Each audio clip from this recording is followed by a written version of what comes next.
Also, Marvel, I get Strange Academy's kind of a big deal, but you don't have to throw it in my face with every book I purchase. Thank you.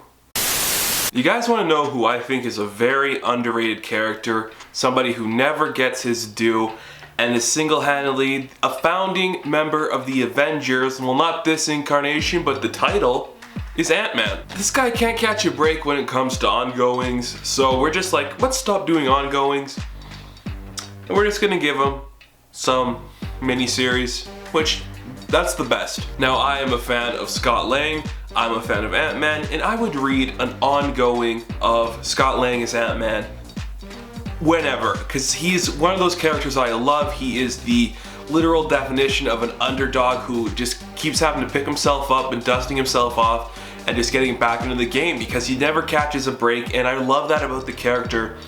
And it's so much more relatable than some of the other heroes that we see. We have the #1 for a new Ant-Man miniseries. It is 5 issues long. Issue 1 dropped. I didn't know what to expect. I was very on the fence about picking up this issue because I was kind of like, is it gonna be good? Is it gonna be worth it? And I have to say, I loved this issue. I got all the Nick Spencer stuff with Ant-Man. I'm a big fan of Scott Lang, and I love the costume he has. It's one of my favorite costumes. It's my favorite modern update of a costume, I think, for a character ever. I absolutely love the way the costume looks, and I love where this book went with this character. I have never read the War of the Realms tie-ins with giant men and that kind of story, so I didn't know that Scott Lang's security business closed down. I wasn't that far into it to know that, so I didn't know that was happening here. So he moves to Florida to be closer to his daughter because that's what he wants to do, and he loves it. This book opens with Cassie and Scott teaming up to take down some AIM soldiers, and it's really cool to see, you know, the father-daughter team working together. They have great chemistry, they're really fun to see. They have a really funny dynamic where it's like, you can't talk to me like I'm your daughter, you talk to me like I'm your partner. And then Scott's like, well, I'm not gonna talk to you like you're my partner, I'm gonna talk to you like I'm your father, which I really think is funny, and it works really well in this. AIM's being AIM, of course, they're doing that there, because, you know, MODOK's coming out, so we're gonna get some more AIM stuff, guarantee it, guys, can guarantee more AIM coming. I think my favorite part about this entire issue, though, is it's so Scott Lang. It is just so in character that he's not gonna, can't afford to live in a house, so he just lives in an anthill. And he just tells the ants he's just kind of squatting there for now, and he's kind of using the eggs as a couch, and it's just, it's amazing to see. It's so funny, absolutely amazing. I had such a great time with that. It was so funny, and I love the way that this story is showing us how he communicates to the ants, because you actually see the ants talking, and it's absolutely funny. He gives them names, or maybe the ants already have the names and he just knows how to say them. It's great, it's so funny, and I really like that element of this book that I didn't know was gonna come, and I absolutely loved seeing how these characters are gonna talk to Ant-Man, and it's really cool. So then we get this lady who comes by to his anthill, and she kind of says, I need your help, I work for this organization, we supply a lot of honey, and our bees have gone missing. Because Scott Lang can't catch a break. He's gotta go find somebody who took some bees.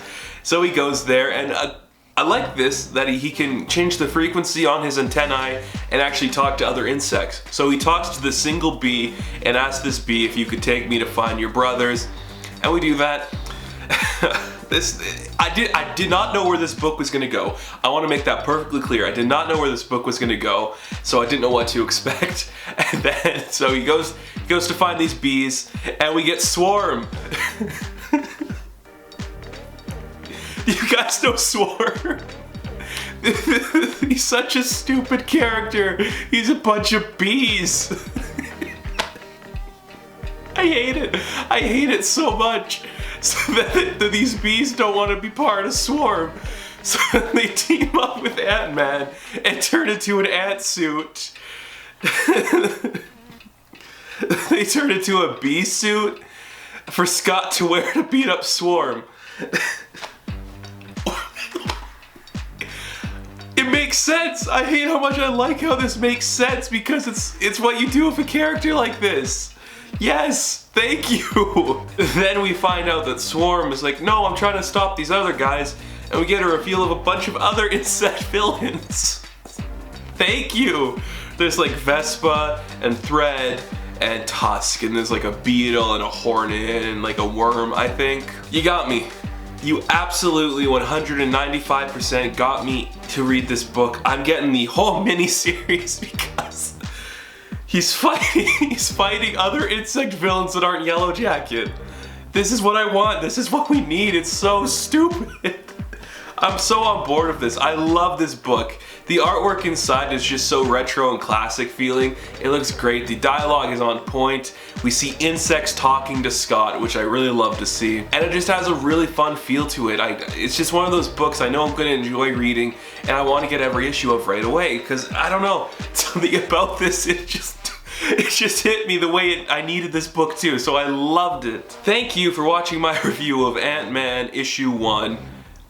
I'll try not to break a deal after doing the closing statements here. Check me out on Patreon for the exclusive weekly pull episode where I talk about this book and other ones. You can like the video and subscribe to the channel for more content, and I appreciate you guys. I'll catch you in the next video. Good luck.